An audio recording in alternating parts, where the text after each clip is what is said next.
Welcome to the News Hour. Acting Attorney General Todd Blanche cleared a major hurdle in his push to permanently lead the Department of Justice after he reached a deal with two Republican senators who had said they would block his nomination. Senators John Cornyn of Texas and Thom Tillis of North Carolina said they will now officially back Blanche after he put into writing that the DOJ is scrapping a $1.8 billion anti-weaponization fund, one that could have provided settlements to the president's political allies, including January 6th rioters. For more on the agreement, I'm joined now by our justice correspondent, Ali Rogin. So, Ali, how did they reach this deal, and what exactly is in it? This deal came about after several weeks of talks between Senator Cornyn and the White House. The White House had a lot of resistance. President Trump had openly contemplated withdrawing Blanche's nomination and simply waiting out Senators Cornyn and Tillis because they lost their primaries a few weeks ago and will be leaving the Senate. But late last night, there was some agreement. Blanche released a new written order rescinding the so-called anti-weaponization fund. The order is a half a page long and declares that the fund is, quote, rescinded and shall have no force or effect. And it says it establishes, quote, beyond any doubt that there is no fund. Today, Tillis and Cornyn said that Blanche has addressed their concerns and they are ready to support his nomination. And just remind us, why was the fund such a sticking point in the first place for Senators Cornyn and Tillis? Well, this fund was a settlement as part of a lawsuit that President Trump filed against the IRS for leaked tax returns. It got near immediate bipartisan criticism for concerns that it could lead to big payouts for January 6 rioters.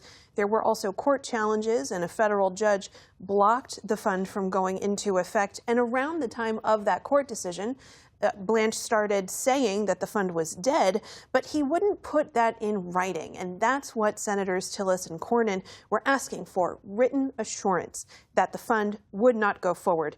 There was, Amna, another part of the IRS settlement that these senators both objected to, and that was a declaration of immunity from tax-related prosecution for President Trump, his family members, and unnamed affiliates. And Cornyn had an issue with the scope of that being so broad.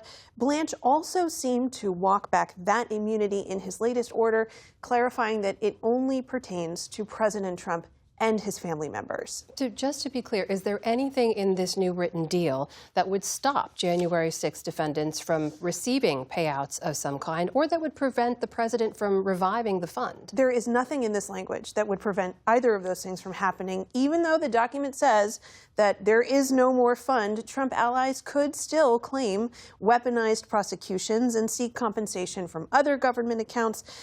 And as of last night, President Trump was defending this fund and talking about it as a very real possibility, as he did last night on Air Force One. Take a listen.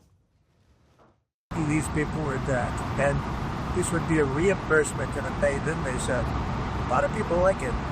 If they don't let them die, right, put it back on the table. A lot of people like it. A lot of big supporters of Trump like it. Of course, Amna, Trump often sends mixed messages, and today a reporter asked him if there were other avenues that people could pursue to receive payouts like this, and he said there were no other avenues that he knew of. So what about Democrats on the Senate Judiciary Committee? What are they saying about all this? Democrats are calling this deal meaningless. Senator Adam Schiff said on a social media post that it, quote, doesn't prevent payouts to violent insurrectionists in the future. It doesn't prevent the administration from bringing the slush fund back from the dead next week or using an existing DOJ settlement fund for the same purpose. And Schiff notes it leaves in place Trump's tax immunity deal. So when it comes to tomorrow's vote, is that now a lock for Todd Blanche? It seems so. The math is there for him to proceed out of committee. In terms of the full Senate confirmation, it seems like he also has the votes there, too. That vote is expected to happen on Saturday.